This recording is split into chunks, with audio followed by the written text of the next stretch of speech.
we are going to be traveling down south to Florida. Shout out to all my friends in Florida. I hope you guys are having nice warm weather down there. It's pretty cold here in New York, which is why I'm wearing this turtleneck sweatshirt. Alright, so the case that we're going to be talking about tonight took place in Gainesville, Florida. This is the second time I'm doing a case in Gainesville. The first one was actually my very first video on this channel, and it was the Gainesville Ripper. But tonight we are covering a very different case. This one occurred in 2012, and it is the murder of Christian Aguilar. Now, at the time of this case, Christian, who we will also refer to as Chris, he was just 18 years old and was a brand new college freshman at the University of Florida in Gainesville. So let's talk a bit about Christian. He was born on November 16th, 1993. His father, Carlos, came over to the United States and settled in Miami, Florida from Colombia. He was 19 years old himself, and as soon as he could, he sent for his wife, Claudia. She was pregnant at the time with Chris, and she came over and she gave birth to him shortly thereafter. And 2 years later, they had another son named Alex. Now, Carlos and Claudia always wanted a better life for their children, and they wanted them to have the best opportunities that they could possibly have.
once he settled in, he ran into a girl who he had known for many years from the Doral Academy. Her name was Erica Freeman. She was going to the community college right nearby. It was called Santa Fe College, and it was her plan to attend there for a little while and then transfer to the University of Florida, where Chris was going.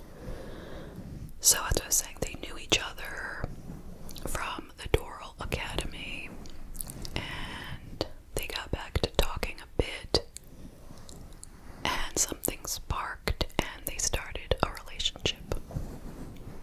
At this point, everything seemed to be falling into place for Chris.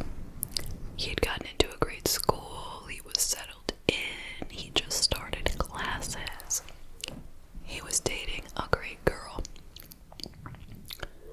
And then, one night, it was September 20th, and he was supposed to come over to Erica's place that night, but he did not show up, which was not like him, and she couldn't get in contact with him. So after a while, she started calling around. She called everyone that she could think of who he might have seen, and nobody knew where Chris was. Now, one of the people that she called was a guy named Pedro Bravo. He also had attended the Doral Academy with the two of them, same age, and he was also attending the Santa Fe Community College, same as Erica. So she had called him. Do you know where Chris could be? Have you seen him? And he hadn't either. So at 9 a.m. the next morning, it was a Friday morning, it is now September 21st, Erica called Christian's mother, and she told her that Chris was missing, that he hadn't come back to his room that night, his bed hadn't been unmade, and he was supposed to meet Erica, and he never did. So, of course, the mom was very, very upset. I don't even think that's the word, but so she immediately called her husband, Carlos, who was also beside himself. He was so worried. So the two of them and their son Alex immediately left for Gainesville to look for Chris themselves. And like I said, it's a 5-hour trip. But they didn't care. They were going there. And it only took them 3.5 hours to get there, so obviously Carlos was speeding quite a bit. Now, meanwhile, that morning, Erica and Pedro went to the police station to report Chris missing.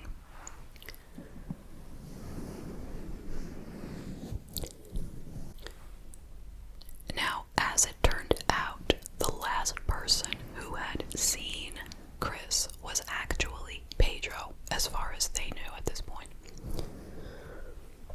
So the police decided to interview Pedro, and they interviewed Erica as well. She didn't really have too much to say other than that he hadn't showed up,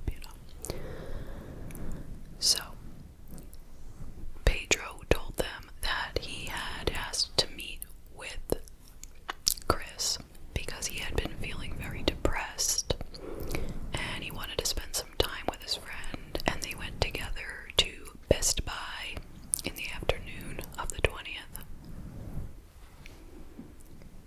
And they bought a CD, and then they left together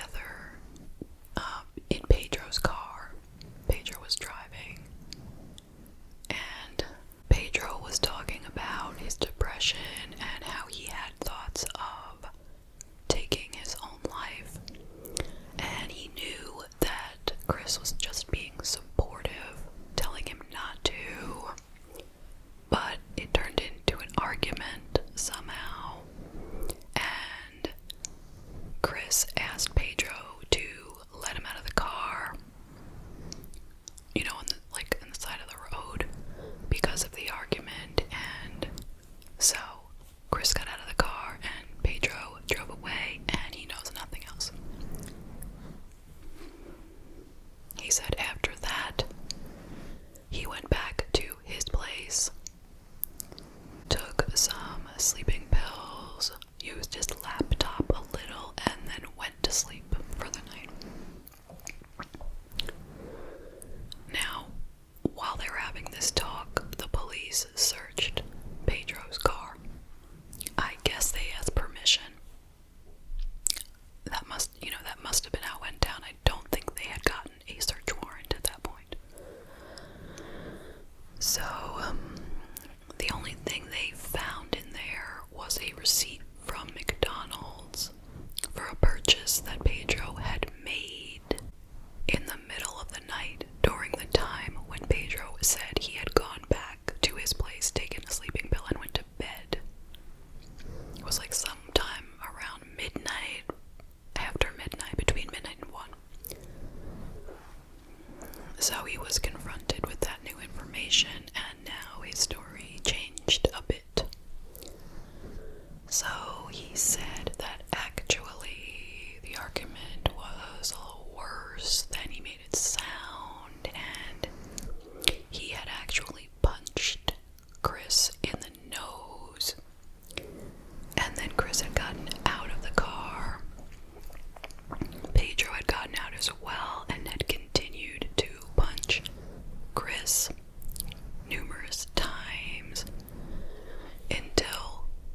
he said that his phone died, the battery had died, and there had been no signal from 8 p.m.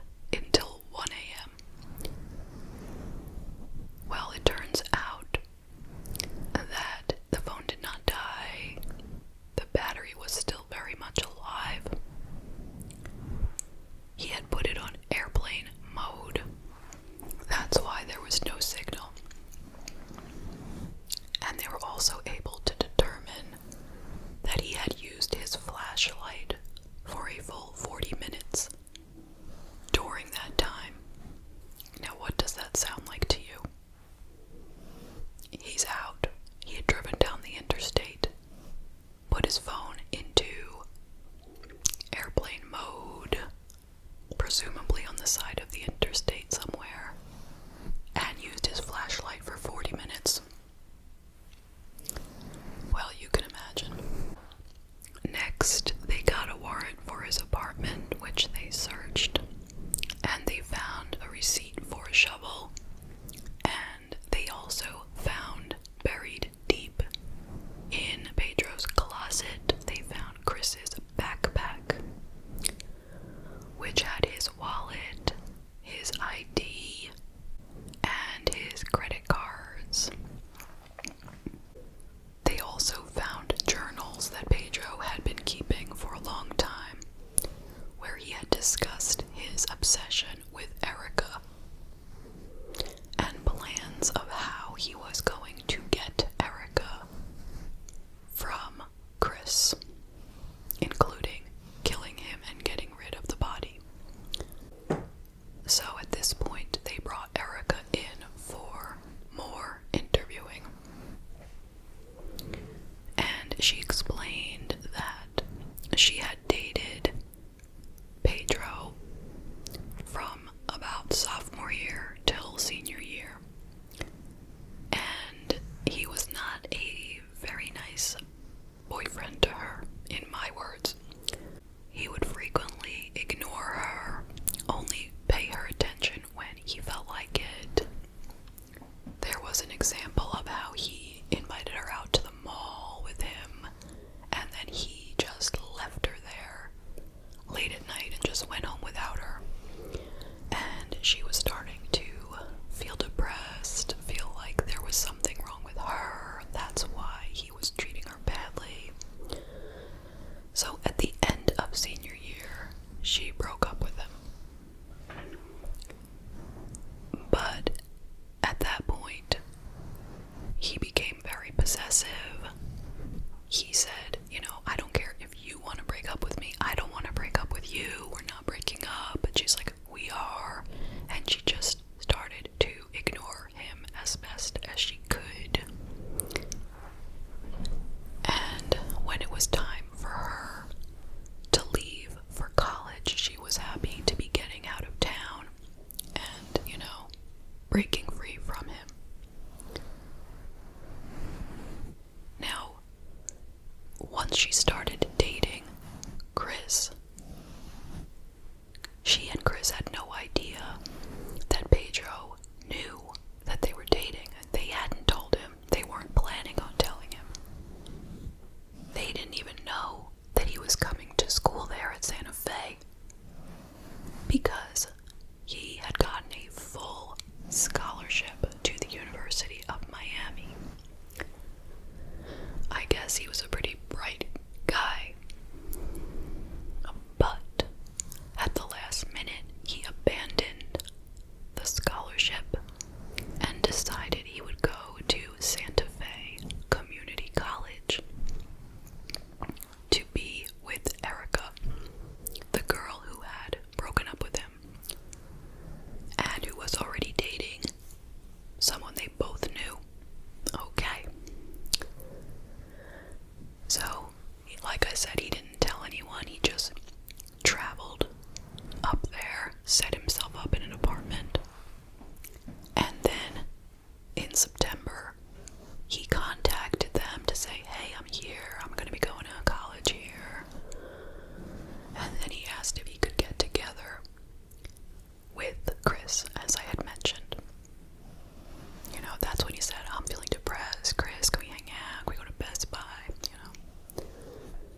a break on his sentence for his testimony. So he got up there and he explained how Pedro had confessed to him. And here is some of what he said. Bravo told him he planned the murder in advance. He planned to poison him, slit his throat, or choke him. He even talked about the moment that he killed Chris in his SUV. Quote, he got out like he had to find something in the back seat. He put a moving strap behind his neck, braced himself, and it took 13 minutes to die. Chris tried to open the door once while he was choking him, but Pedro tightened his grip at that point. He also said that he nearly got caught. Quote, he said he kind of got freaked out because while he was holding onto the strap, the security guard in a golf cart had rode by. As he drove around with Chris's body in the back seat, he continued to pull on the strap. Quote, he was riding around to dispose of the body. He was making a sound like gasp, gasp. And that's the reason he held onto the strap while he was riding around, because it freaked him out. He had stated that he wrapped the body in duct tape, drove about 60 miles out of town where he buried the body in a shallow grave in a wooded area. So, in August of 2014, Pedro was found guilty of first-degree murder, and he was sentenced to life in prison without the possibility of parole. Chris's family started a foundation in his name, which provides search dogs to help look for other missing people. So that way they felt they were able to get at least something good out of this horrific, horrific crime. And that is the case. What do you think? I'll tell you some of my thoughts. For one, my heart goes out to Chris Aguilar and his entire family, all of his friends, the entire college community, and anyone else who was hurt by this crime. It is just so sad and unfair that something like this happened to this nice young man. Alright, so having said that, what do I think about Pedro? Well, what I see